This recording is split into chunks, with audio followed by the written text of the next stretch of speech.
For the Love of Rugby, brought to you by Blackheart, for those who ruck, maul, and never back down.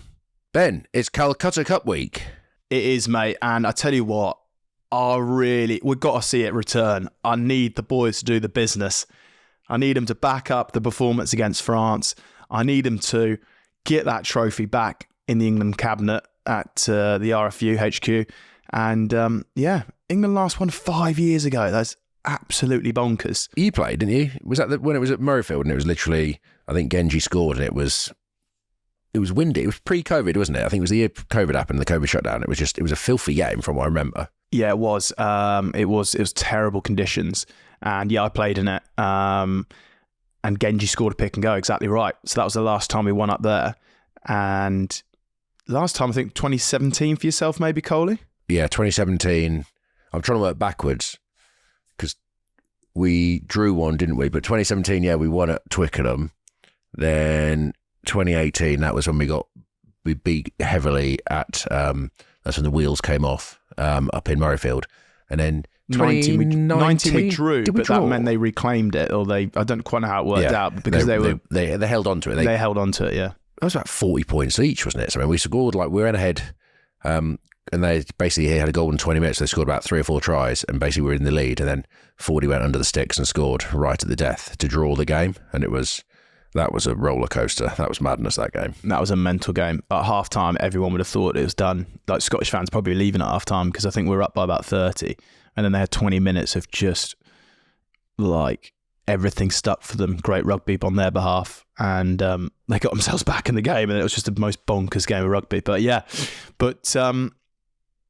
do you know what? I suppose the fixture in recent years has become a lot more heightened than it previously was. I think back in our early careers, Coley, it was a fixture that was, the history made you believe that it was a massive fixture and everything like that, and the rivalry was huge. And actually, I think the rivalry now, given the fact that Scotland have got a good team, the fact that Scotland have won it for the last 5 years or whatever have you, makes you think actually the game lives up to the hype, I guess, now between the two teams, because it's a proper rivalry. Oh yeah, whenever we used to play it, Scotland would always come out and, they wanted to win the game. But when we first started playing, the Scottish team wasn't the quality it is now. And I think definitely in sport, in rugby, the two teams that, when you've got two competitive teams that can beat each other, that's when the rivalry grows. And Scotland obviously dominated the past 5 years, and that's what makes the sort of rivalry as exciting as it's been in our lifetime, I think. And say you got that sort of clash of styles in regards to England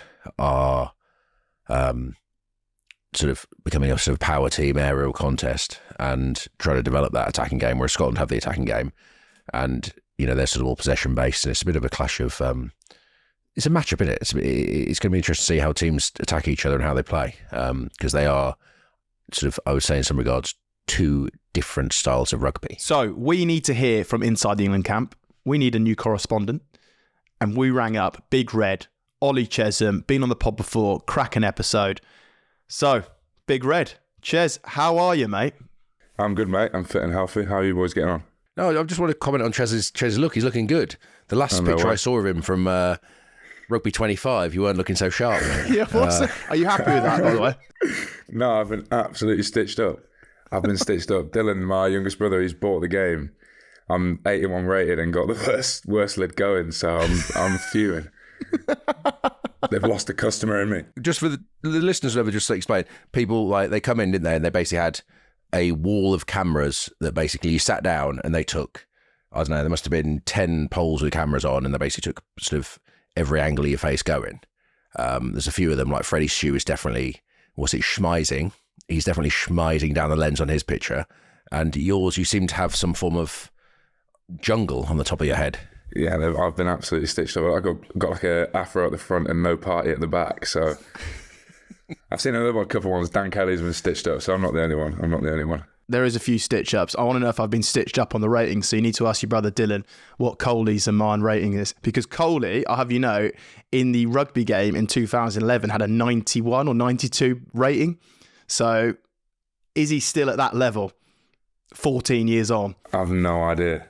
I've also seen there's some, I think And this is no disrespect to any players, but there's some Sale have put it out on their media. One of their young lads is the second highest rated on the game or something mental. So Ant Watson, mate, recently retired, but bows out an absolute legend. I think he's got like one of the second highest ratings or something. He's got some mental stats. it's ridiculous, mate. He's not played for a year. His speed and stuff's really high, but his stamina's like 0 because when he bends over, he has to like back goes and then he has to come off.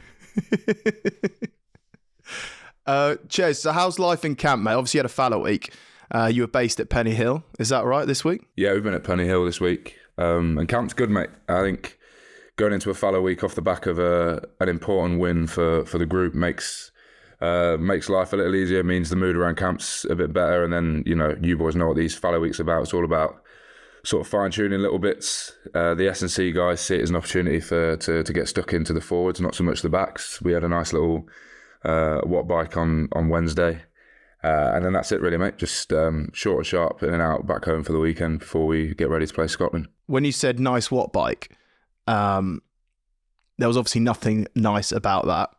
How long was it? And I'm assuming everything was max effort. Anyone come crawling off it?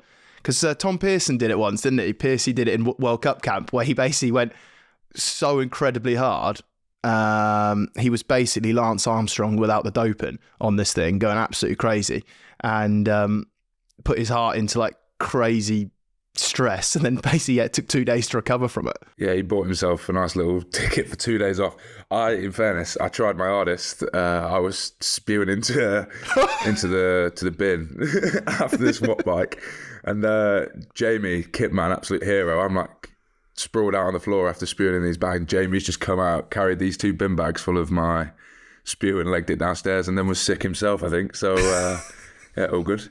But no, it was they're horrid. Coley knows what they're like.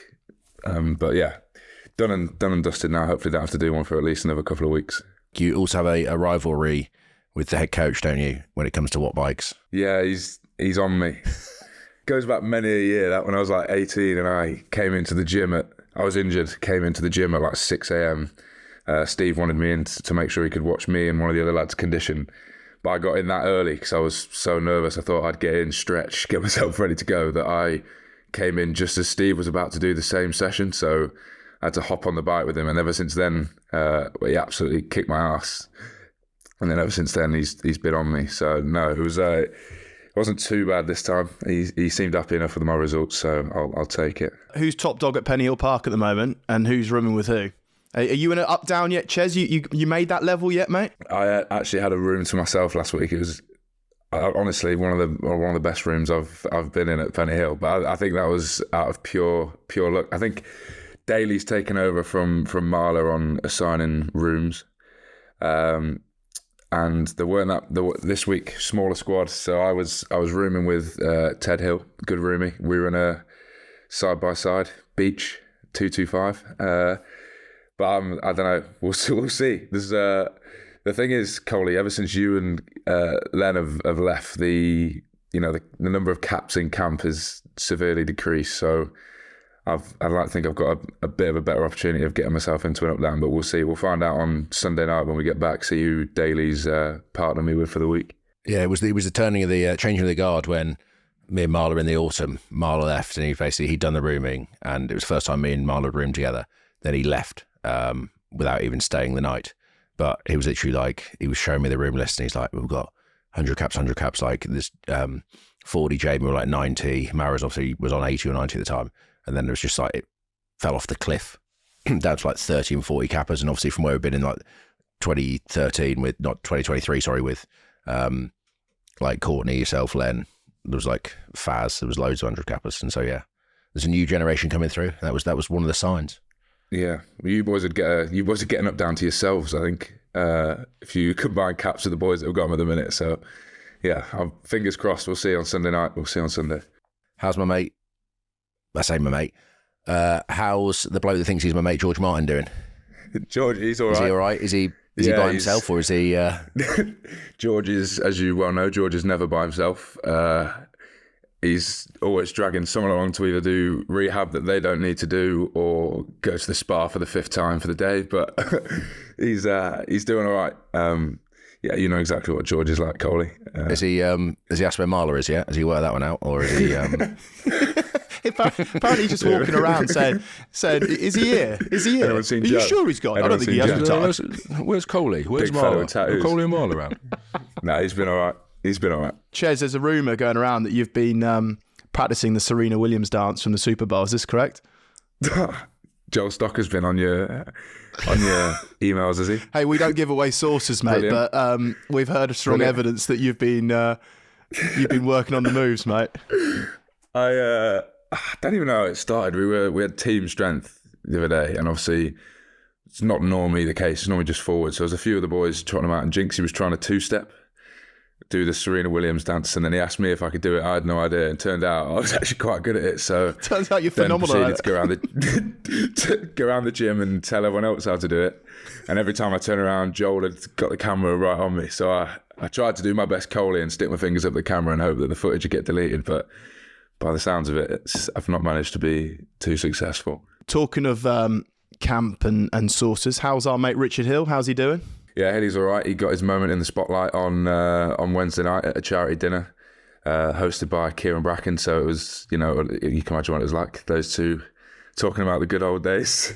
So I think Mara told a good story about how, everyone has this picture of Hilly being this real humble, nice guy, hard worker, was never in the limelight, but everyone says he was the best player they ever played with. But Mara said it's not true. His first ever training session at Sarries, Hilly's rocked up to watch the under-18s or whatever with his World Cup medal. So that was just a bit of a reflection of Hilly. But yeah, no, Hilly's all right. He's been doing good. Oh, good. That's good to know, mate. We'll send him our best on behalf of the pod because we love him. We love him, really. I will do. Ches, given the unreal result against France and the manner you did it, and the fact that probably for 12 months, England haven't quite been able to get there in the last 20 minutes to finally do it, like there must have been a great atmosphere in the change rooms after, surely. Yeah, it's weird, isn't it? Like how like outcome based everything is with our sport, really, which is the nature of sport. Is people want results, but I think for the group, we probably felt like we've not been too far off a performance like that. Like for me personally, I've not been involved for a little while, but certainly when I last was off the back end of the Six Nations, and then Coley, you'd be able to speak for the summer and autumn camps. Like the lads don't feel like they've been too far away from a performance like that. It's just we've for whatever reason we've not been able to close out games in those final 20 minutes. But you saw in Ireland, we with sort of 60 minutes to go, we were well in the game, and then we sort of let it get away for us for 10 minutes. So for me personally, like and the lads on the bench to be able to come on last week and add the impact and see out the game, and obviously we felt like we had to win that game twice, really. Like we scored around 70 minutes with Finn Baxter, and that put us a point ahead, and you're not trying to close out a game, but you think you're in a position to win it, and then obviously they go down the other end and score, and you had to find a way to score again. So lads are really positive. Like I said at the start, like to go into a fallow week now, a week off, had the result been different, you feel like you've got to wait an age to put things right. But lads are full of confidence. Obviously, mood's really good, and we're looking forward to taking that feeling into Scotland week and seeing what we can do next Saturday in the Calcutta Cup. You spoke about the importance of the bench. Obviously, England's bench took a bit of a hammering in the previous sort of, from the summer and through the autumn, basically for its not making the impact that it's supposed to do and win games.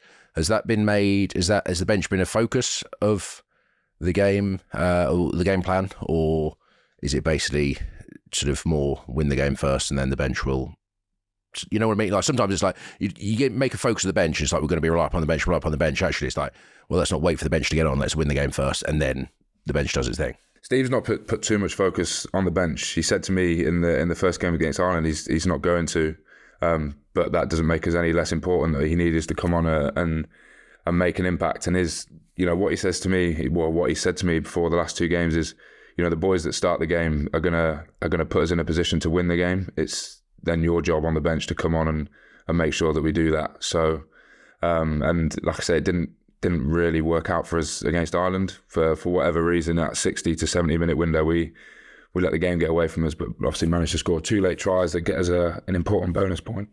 Sorry, that get us an important bonus point. But last week against France, boys came on and made a huge impact, and that's what we wanted to see, and won us the game. How do you find the bench role? So you say you haven't been involved for a while, but back when I was playing, it's almost become like a specialist role in Test match rugby. I don't know if you feel that, but like the ability when you start, obviously, you don't pace yourself for the game, but you're straight in it with the flow of the game. You know you're probably going to play 50, 60 minutes, but coming off the bench is almost like, especially in international rugby, you can't walk around the field. Every action you have to do is pretty much a sprint, isn't it? Or if you catch yourself, like you blow out after 5 minutes, you're like, I've still got to go. And everything you do, you sort of brought on to add energy, add intensity to the game, but also you got to know where the balance of the game is in regards to the score, momentum of the game, and all that kind of stuff. How have you found coming off the bench, or you just not thought about it?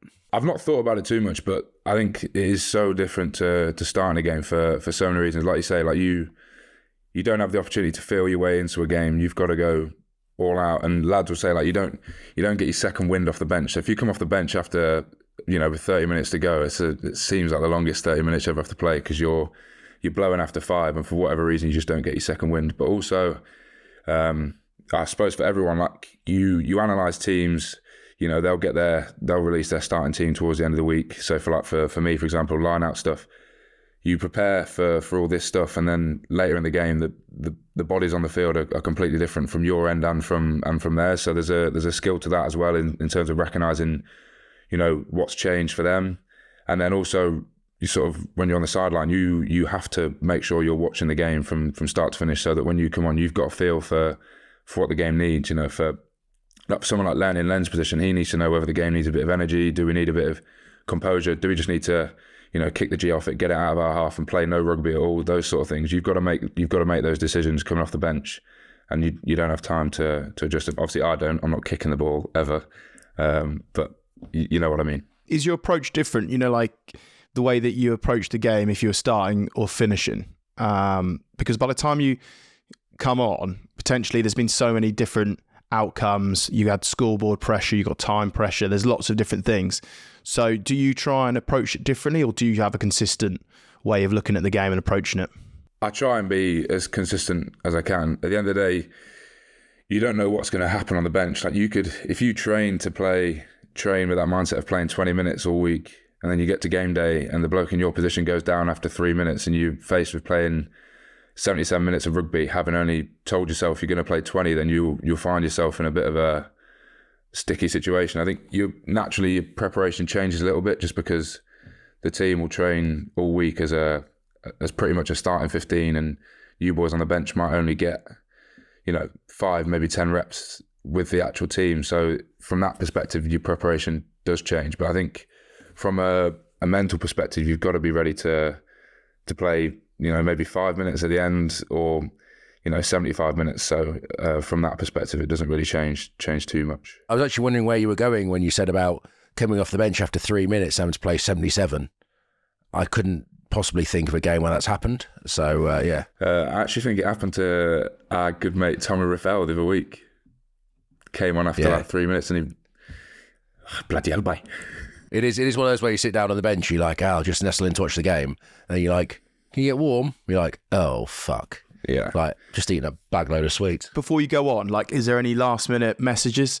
Is there information that's fed down to you, or is it very much like, right, Ches, you're going on in 2? Back in our day, Coley, hey, it'd be tracksuit off, lads, 2 minutes. Has the game evolved since sort of 3 months ago? No, there are always messages. So whether that be specific to one player, obviously they've limited now the amount of times waters can go on. So substitution's a good opportunity for coaches to get messages on to lads. So there might be something that I need to pass on to another one of the back rowers, another one of the front rowers. The weekend against France, it was to Mitch. And other times there's just general team messages that you've got for everyone, and then sometimes there's nothing at all. But it's all very well coordinated now as to how they get messages on to the boys. And like I say, substitutions are a good opportunity for that, because they're trying to limit the amount of breaks in games and stuff like that. So, Ches, at the end of the France game, you win that line out, crucial line out, sets it up to win the game at the end. Are you calling line outs that back end of the game, or is Maro calling line outs? Obviously, you both call line outs. Maro starts the game. calls, obviously got the responsibility of captain as well. When you come on, do you take that responsibility over to him to sort of free him up a bit, or does he carry on doing both roles? No, Maro carries on calling even when I'm on the field, but where it's been good, and I suppose it's something that we've sort of built up over the last sort of 3-4 years of playing and training alongside each other, is that I call when I'm back at club, so I know it's completely different and on the test stage, but I'm able to sort of maybe see little bits that Maro's not been able to see. Obviously, I've had the perspective of the weekend sitting on the sideline for 60 minutes, and when you're in the game, you don't see those little things sometimes. So we're able to help each other out and sort of feed little bits of information in, but it's still very much Maro that's calling it. He's got the decision to make. Yeah, that was going to be my question around with the line out. Obviously, it's been England's line out has sort of hasn't not been 100%, let's say in the games, but later on in France when he came on, obviously, it made a big difference in his ability. Are you tasked with, on the bench, obviously being a second row caller? The thing is, you got Steve Borthwick, who's one of the best line-out preparers, callers in the world, but is he empowering you to, you sat there as well watching the game and basically at half-time, whenever it's a meeting of the minds between you, Steve, Maro, or is it sort of mainly Steve running that? It's a little bit of everything, because at the end of the day, like you say, Steve is so good in that area of the game, but he can't come onto the pitch with myself and Maro and George, so it has to be player led to some respect. But no, Maro's been awesome at it, and then like you say, at the end of the game, Steve tasked the bench with coming on and putting us in, helping us win the game.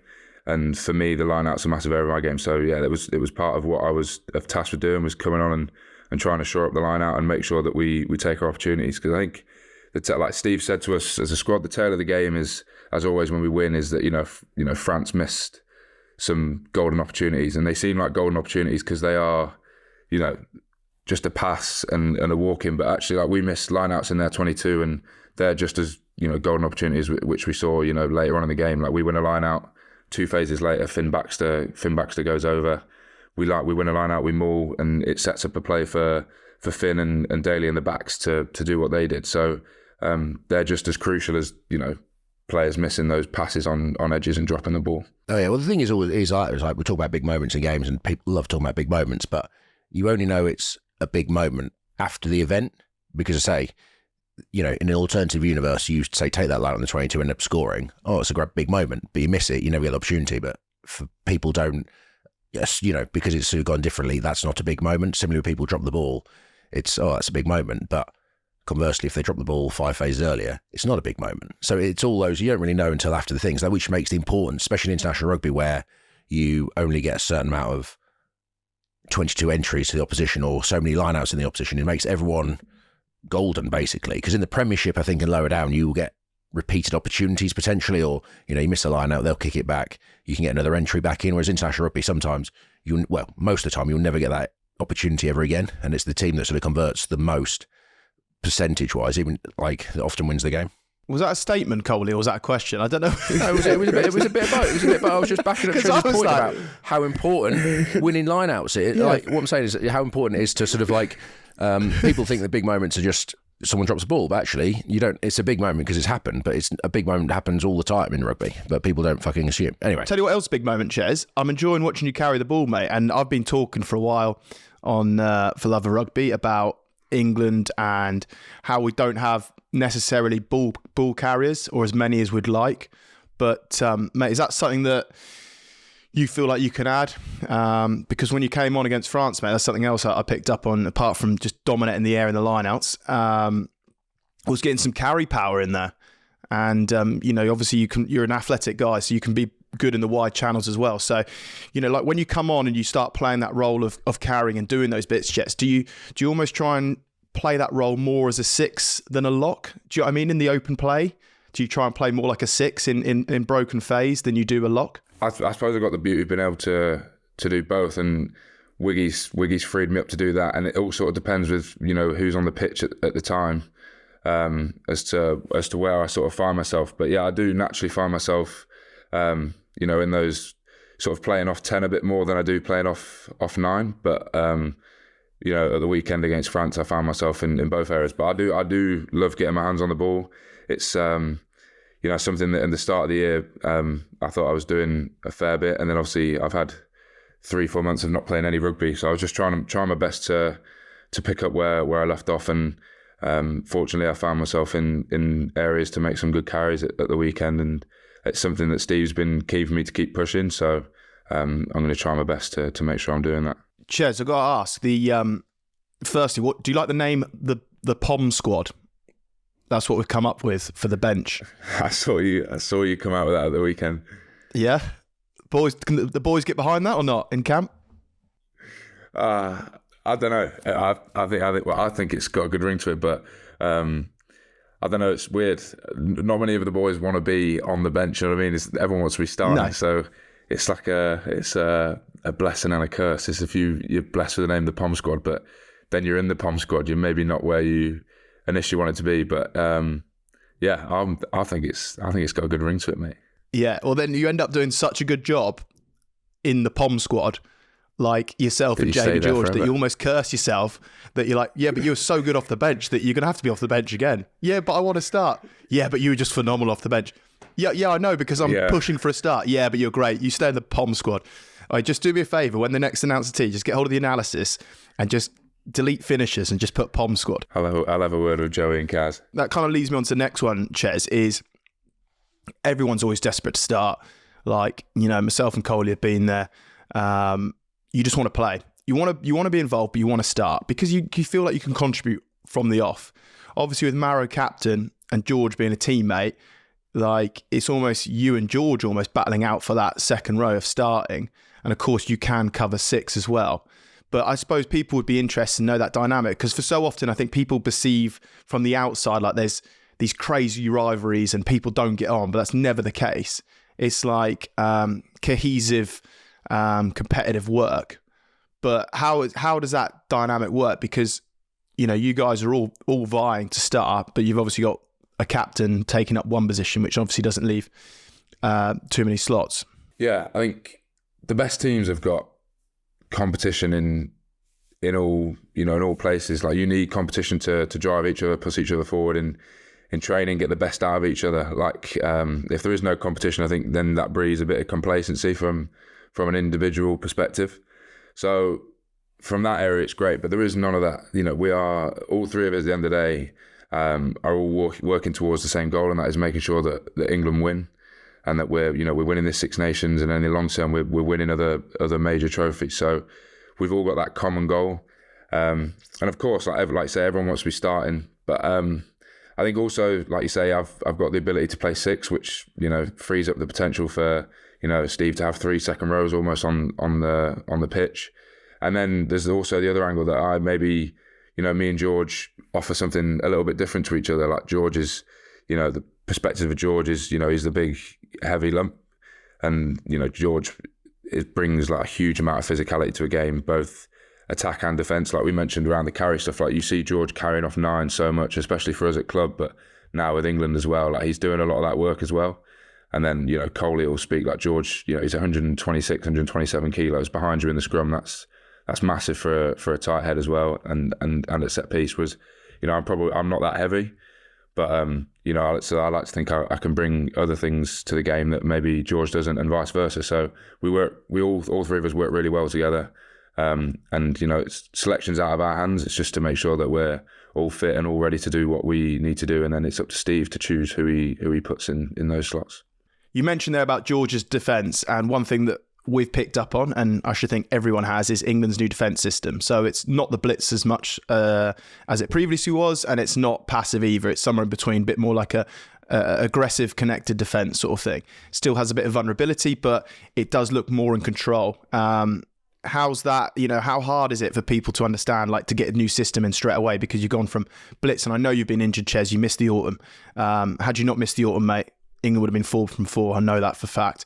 But you missed it, unfortunately. But how has the team had to adapt to that change? Because it looks like they've adapted to it pretty quickly. Yeah, it's been, the coach has been really good. Joe Lads has come in and brought in this system for this campaign. And, you asked about like how hard is it, how difficult is it to install those in such a short period of time? Like it is really hard. I think without giving too much away, they spoke around like 14 games being the marker for the hammer defence to really get clicking. Well, you don't have 14 games to sort of just give away to stuff like that. So we have to try and condense that down as much as possible and make sure that we're all singing from the same hymn sheet as quickly as we can, because that's the nature of defences. You've all got to be doing the same thing in terms of, all be on the same page. Otherwise, that's when you get those blips. And at test match, like, it doesn't take the best attacking teams long to find those blips in the line. But like, it's been good. Like, the nature of the game, the coaches alluded to, is like, it's so much more unstructured now, especially with the contest rules coming in, like drop balls, turnovers. Like the hammer, the blitz defense probably doesn't lend itself to that. Like, there are times where we have to, not concede meters, but be smart with how we defend. Use the touchline as a bit of an aid, and then get yourself back to a reference point to be able to start your defensive phase off from. And no, it's been good. The coach has been really good with it, and I think the lads are enjoying it. We're still putting teams under pressure, but we're just doing it in a slightly different way. Well, we're enjoying watching it, Ches. Definitely enjoying watching it. It's something that we've noticed. And as the tournament progresses, you become even more watertight with that system, which is good to see. Well, the thing is, you've played against two of the best sort of attacks in world rugby, haven't you? With Ireland with their, Ireland with, almost like their set piece plays and how they attack, and say France, who are just off the cuff brilliant. So I think people need to understand as well that the game is almost set up for tries to be scored. So sort of compare a defence to sort of 4 or 5 years ago when you say it was like contest structured, low scoring games. The game's sort of gone almost try fest, and I think it's you can see no defence is ever going to be perfect, but I think with England's defence you can see how hard you guys are working, how connected you are, and when you do get the opportunity to blitz, you're taking land off people in regards to like the French and stuff. So it's from a perspective of watching the game, it's interesting, and say how that evolution of how you guys have changed within 2 games is really interesting to see. Ches, before we go to an ad break, I want to know what was sort of said after the game. Was it very much like, next game? Is it very much enjoy tonight, boys? We've earned that one. How was it? How was the response in the sheds? I think a little snippet actually came out on media and stuff. I saw it the other day, but like Steve just said, like he's as proud of us today as he was, of the lads in the autumn when we missed out on those results. The same in New Zealand in the summer, like just how hard we've been working. And like I alluded to before, like in camp, lads haven't felt like too much has changed between the Ireland game and the France game. Yes, obviously we did certain things better, but it was what changed was the outcome. And what hasn't changed is how hard the boys are working behind the scenes to get those results. And I think that the overall feeling was just, pride. I think from the coaches, pride in the team and the efforts that the lads have been putting in over the last, not just the last 3 weeks in camp, but over the last 3 or 4 campaigns. So that was the overall feeling, and the message sort of from the coaches for us boys at full time. Excellent. Right, let's go to an ad break. And when we come back, we'll have more from Ches. Decent half, that. You fancy a beer? That was a decent half. Yeah, I'll have a pint of the black stuff, please. Well, actually, I've got some... I know what I like, mate.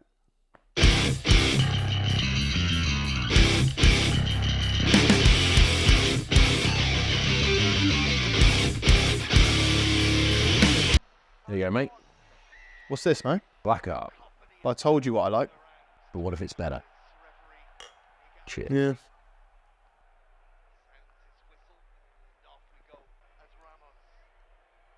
It is. Sorry, let me go again. Sorry, let's go again. I told you, I know what... Oh, that's great. That was great. Right, those were the ads. It's Calcutta Cup week. We're here with Ollie Chessum. Ches, England-Scotland, it's become quite a sort of heated rivalry. Obviously, there's been a sort of a rivalry over the years going, obviously, since generations of rugby, but also nationality. But say, when me and Ben first started playing back in the 70s and 80s, Scotland were fairly crap, but in recent years they've become really good. What's the how are you approaching it? Have you touched on the game yet? When it comes to, you've had a fallow week, have you sort of looked at Scotland, or are you more looking at yourselves and then test week you will attack Scotland properly? Yeah, this week's been much more of a focus on ourselves, and then we'll get into camp on Sunday evening, and then all focus is sort of turned to what we're going to do for that test week. But as far as Scotland go, I've been involved in 2 Calcutta Cups, and I've travelled for one of them, and I've not seen an England team win one yet, and that's something that we desperately want to put right. And I think that's what adds to the fixture now, is that it is so tightly contested, and they've held it for I think 4 or 5 years now. And so it's on us to make sure that we go and get it back on Saturday next week. Ches, the England-Scotland game and the Calcutta Cup has become, I'd say, a lot more of a rivalry in recent years. Do you sense that? Do you pick up on that? Yeah, I think it's always a big game on the calendar, especially from a fan's perspective. Like, there'll be so much noise around it. You know what it's like when you go up to Murrayfield. It's one of the most sort of hostile environments to play in, that and probably Cardiff. But for us as a group, I think there's 2 ways of looking at it this week. One is the Calcutta Cup. Like we want to get that back. We've not held it for a long while.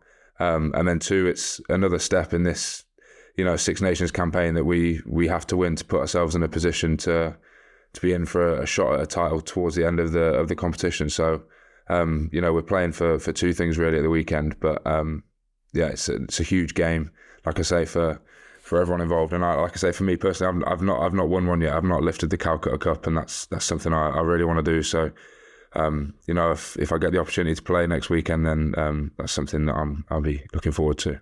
Cheers. Having seen the first couple of rounds of the Six Nations, obviously, and you've probably looked at Scotland bits and bobs, does Ireland, their performance, their sort of efficiency, give you a blueprint of how to sort of limit or beat a dangerous Scotland team?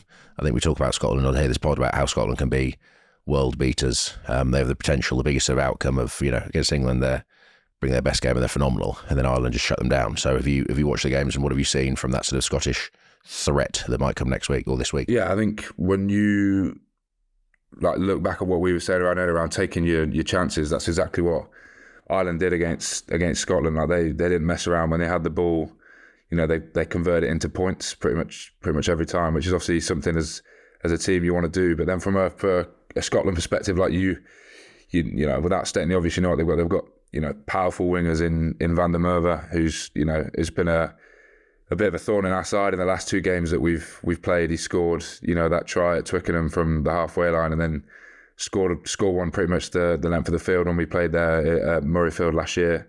And then the person that everyone will be talking around is who's in that 10 shirt, Finn Russell. What he brings to the game. Like he on his own he can pull defences apart and put players through holes, and sort of seems to have the whole game on a string at times. So that's stating the obvious. So we know that what huge threats they've got, and then up front, they're I think the majority of their team play in the URC at Glasgow. A lot of their boys are at Glasgow, and Glasgow have got one of the best set pieces in the URC, so they're going to try and beat you up front there as well. So from a forwards perspective, we've got to be ready for that. Speaking about their players, they have one of their tight heads who's come off the bench in the past couple of weeks is Will Hurd, who obviously plays at Leicester with you and you're good friends with. Have you, or any of the lads, have you shut down communication with him, or is there bits and bobs flying between you, friendly fire, or is it just business? I've not seen Hurdy for a couple of weeks, but I'm not sure we'll be chatting too much this week coming. But I did see a video actually. Jimmy Whitcomb put in, I don't know if it was you boys seen it on the players group, of Hurdy trotting on last week against Ireland at 60 minutes, and Jimmy making sure that they emptied the pub so no one was watching. So that's as far as it's gone for me. I've been communication with Hurdy, but no, Hurdy's a really good mate of mine at Leicester. Obviously, from a friend's perspective, it's been great to see him, break into the Scottish side and earn his caps. But unfortunately, he's doing it for Scotland, and we're playing them in the Calcutta Cup next week. So we'll have to put the friendship aside, I think, for the weekend. Now, Ches, the last time you were on the pod, you'd just been appointed social sec. And obviously it was at the end of the Six Nations, was it not? Or towards the end of the Six Nations last year. Have you, given you had some injuries, have you got that title back? And if you have got it back, great. And if you haven't, why not? And who is the social sec? It's a sore subject, actually, mate. I got stripped of that title at the start of the camp. Mara did a little meeting and announced that there's a new bunch of fresh faces taking over from the social perspective. But I would like to add we've done nothing since. There's been no Girona's Got Talent this year. There's been nothing of the sort. And we've just had a fallow week, which is a huge opportunity for the social team to step up and do something, and nothing's happened there either. So I'm hoping they've got something in store later down the line in camp. But yeah, I was devastated. We didn't even get pulled aside, mate, by Maro to tell us we were losing the title. It was taken from us. Albeit I've not been very present in the squad for the last sort of 6 months, so I can see the justification for it, but it hurt nonetheless. And there's no unders either, who was a big part of the 2024 Six Nations Social Committee, with all the talents and the crack that he brings. So yeah, we've been missing crucial members, mate, and I think that's probably why we got the boot. Well, that reflects, I think, more on your other partner in crime, Freddie Stewart, who has been sort of in these Zealand camps, and he obviously hasn't been pulling his weight when you've been away, mate. So you've been, he's sullied your name in that regard. You're an under, so yeah, I think you should take out on him. Maybe get some crystals and sort that out, mate. Pulled our reputation through the gutter. Ruthless captaincy from Maro there, with not even having the debrief of you lads, just stripping you of your titles and giving it to someone else, which probably leads into the next bit. How have you found Maro as captain, and sort of what is his, take us inside the sheds, like what is his leadership style as such, Ches? Maro's been great. He's obviously, ever since I've been involved in camps, he's been a leadership figure in the group. Obviously, he's, we spoke around the cap. He's one of the most experienced players in the squad now. He's closing in on 90 caps. He's played in World Cup finals, World Cup semi-finals, won Grand Slams. So he's got so much experience in that regard. And Maro's leadership style, I think, one is how he plays, like the impact he has on the game, like constantly making his presence felt in whatever aspect it is. And then he's also an incredibly good talker. Like he speaks well. I think there's two sort of ways you go with that. Like there's other leaders like Genji, for example, who will bring the the motivation from sort of a bit of a fire up. That's not necessarily Maro's style, but what Maro does do is speak very clearly, speaks very well, and make sure that he sets the standards with everything we do. Like I said, I work very closely with him with regards to set piece, and even the little bits you're doing off field, like he sets the highest standard for all of that, and he holds himself accountable to it, and that makes it really easy for the boys to follow. Ches, you captained Leicester a little bit at the beginning of the season, mate, and I might embarrass you here, but I honestly think that you can go on and probably captain Leicester for a long, long time in the future. What parts of Maro's leadership, or Jamie's as such, because Jamie was also a great captain and now he's back involved, like what little bits of those two would you like to try and take for the way that you want to lead? From Jamie's perspective, it was how he stayed the same throughout the whole camp with everything he'd going on in the background. Like he was just how he managed to apply himself day in, day out, and not waver in that kind of in that sense. You wouldn't know whether he's having a good day, bad day. He came in and approached every day exactly the same, and how he could also being the captain of your country, I imagine is brings a huge amount of pressure. But with Jinxie, like he seemed so calm off the field, like he was his same self, sort of led pretty authentically in that regard. And then with Maro, like I say, like he leads from the front in the way he approaches the game. Like I say, his presence is felt in any test match. He's such a nuisance and for an opposition to play against. And I think that's something you have to do as a leader. Obviously, all the stuff off the field and the talking, the media, that's one part. But at the end of the day, if you're leading the team, you've got to go out there and perform, and that's what Maro and Jamie both do. So if I can take just an ounce of that into the future and try and build it into a bit more of a leadership role that I've taken at the club this year, then hopefully I'll be better for it. Trez, last time you were on here, it was a plea to get you a girlfriend. And I believe when George Martin came on in the summer, he outed you and said that mission had been accomplished. It's recently been Valentine's Day. How was your Valentine's Day? I mean, were you in camp? Were you out of camp? How did you celebrate it? Have you sent a load of flowers to your girlfriend? And, please update us on your love life. It was a lonely Valentine's Day, mate. My girlfriend Gwen, that George announced on the pod last time, she's working away. So one, it was lonely, and two, I'm in the doghouse because I didn't send any flowers abroad either. So I had fish and chips back home with my family. So there was no Valentine's Day for me, mate. But yeah, your plea, I don't know if it was as a direct result of your plea last time, but yeah, I've managed to find myself a partner. So you boys can take all the credit for that if you want to. It's entirely your choice. Thank you. We will. Yeah, I thought you might. Speaking of girlfriends and Valentine's Days and stuff like that, Len, didn't you have to do a post once for Marcus Smith, or did you make him do a post about his girlfriend? Yeah, we did. That was in that was World Cup camp, and I can't remember what the reasons was. We played a game, and the loser had to do a post of the winner's choice, and I won. Schooled him, guilty, and I then could do a post on Insta on Marcus's account. And I basically did this like really sloppy one about his missus and some other bits. And then she wrote back to him. She replied on it, and she messaged him saying, "Oh, Marcus, that was so sweet what you just put." I was like, and I'd made it. I'd gone full blown cringe. But yeah, so. It was quite amusing. I can't find it. I'll find it. I'll try and find that post. He might have deleted it actually, because I think the rule was you got to keep it up for 12 hours and then you could delete it. But there'll be a screenshot of it somewhere. Out of all the lads though, Ches, before we finish, who is the most romantic, do you think? Who had the most romantic Valentine's Day? I don't know. There's a few.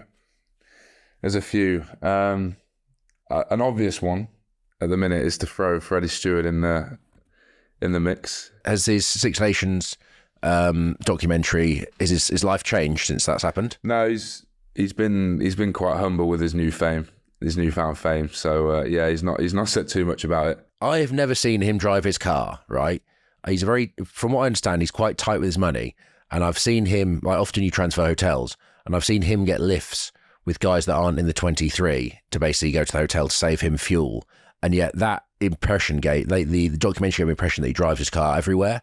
So I think that's a bit of false advertising there. That's because he's got a 6 litre thing, mate. It's just it's like 10 quid a mile.